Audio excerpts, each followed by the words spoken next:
Chapter 5. What the heck was that? Max asked, whipping his head to the side, trying to look over his shoulder. I don't know. I think something fell. Chris turned around and began to descend the stairs. He looked all around and then pointed to the dart on the floor. That's it. I must have rattled the table when I grabbed the 10-pound bag of potatoes and it fell, Chris reasoned. But it fell long after you picked up the bag. If that was what caused it, wouldn't it have happened right away? Max looked at the tray of darts. And how did the dart get out of the deep tray anyway? Huh? Chris argued. Maybe it wasn't in the tray and just lying on the edge of the table. Max shook his head vigorously. Nope. I hadn't seen anything near the edge of the table. All the darts were in the tray. Chris frowned. What are you saying? A ghost did it? Or a red-eyed monster? Then laughed. No, wait. I know. It was a giant spider wanting to scare you. Haha. Very funny, Chris. Listening to Chris's mockery made Max realize he was being ridiculous. Yet he couldn't shrug off the haunting feeling that something wasn't quite right with Grandma's basement. Max bent down to pick up the dart, analyzing it for any telltale signs of how it had fallen when he heard his grandmother call from the basement door. You boys find the potatoes yet? I have to get cracking on those potato pancakes pronto. Sally, my physiotherapist, will be coming soon. We found them, Grandma. We're coming to help you cook, Chris said loud enough for her to hear. Yeah, and we'll help you, Max interjected. Max didn't wait for Chris to lead. He hustled to the stairs and climbed them 2 at a time. He was anxious to get out of there fast. Gooseflesh spread over his skin. He swore he felt someone was watching him. Chapter 6. No way. You're telling me you beat Bazooka 57? Max said in awe to his friend Channing on the cell phone. Yep, it was a close game, Channing claimed. I switched from Luke to Ray the second he switched to Yoda. Max laughed. I can't believe it. We've been playing against Bazooka 57 for months and he always won. And of course the one time you beat him, I miss it. He'd been away from home only 1 day and he was already homesick. It wasn't that he didn't want to be here keeping his grandma company and helping her out. She was an awesome grandmother, the best, and he loved her, but he missed his friends and his room. He looked at the mermaid on the wallpaper that was staring back at him. He sighed in frustration. This room was so weird. If he had a can of paint, he'd splash it all over the wall to cover up these lame mermaids. Max, my mom is calling me. I gotta go, Channing blurted. Channing's voice drew Max out of his wandering thoughts. Huh?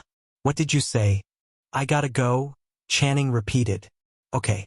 I'll call you tomorrow then. Okay. Bye. Max ended the call and checked the time on his cell phone. His grandma would still be doing her physiotherapy in her room for at least another hour. If he'd brought his PlayStation console with him, he could play Battlefront 2.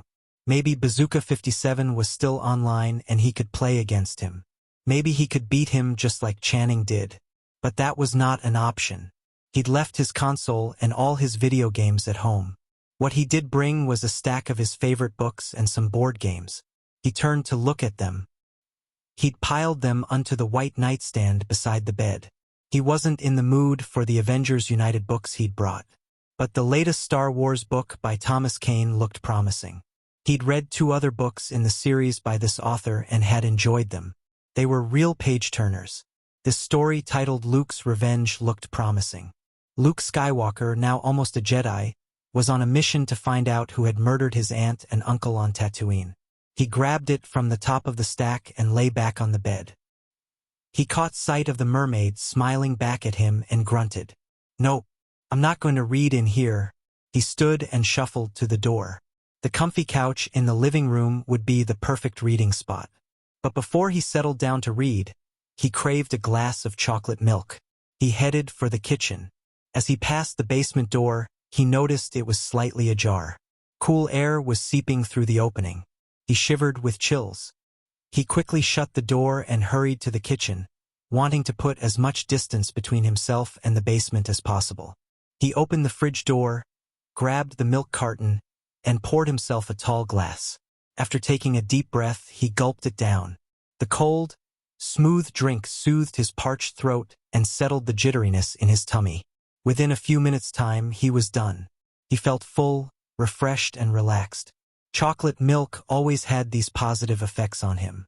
Even after he'd failed his history exam last year and was discouraged and felt depressed, a glass of chocolate milk had made him feel better.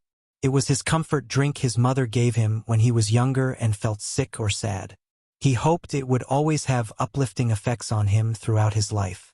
He tapped on the cover of his paperback. Time to get cracking on reading this.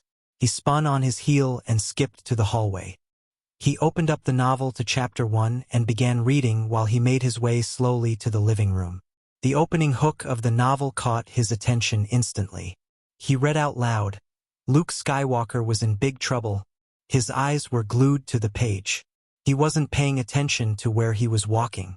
So when he slammed hard into the open door, smacking the side of his face on the edge of it, excruciating pain took him completely by surprise. He dropped his book and cupped his cheek. It stung and throbbed. Tears misted his eyes. It hurt so much. Only after he got his bearings and the ache calmed down to a gentle throb did he realize what door he'd run into. It was the basement door, the very one he'd shut just 5 minutes ago. "Oh no! Oh no!" he cried. He forgot about the bump on his face, which was most certainly growing to the size of an egg. It was a trivial thing. There were more pressing matters to deal with, like the flood of panic that was starting to consume him.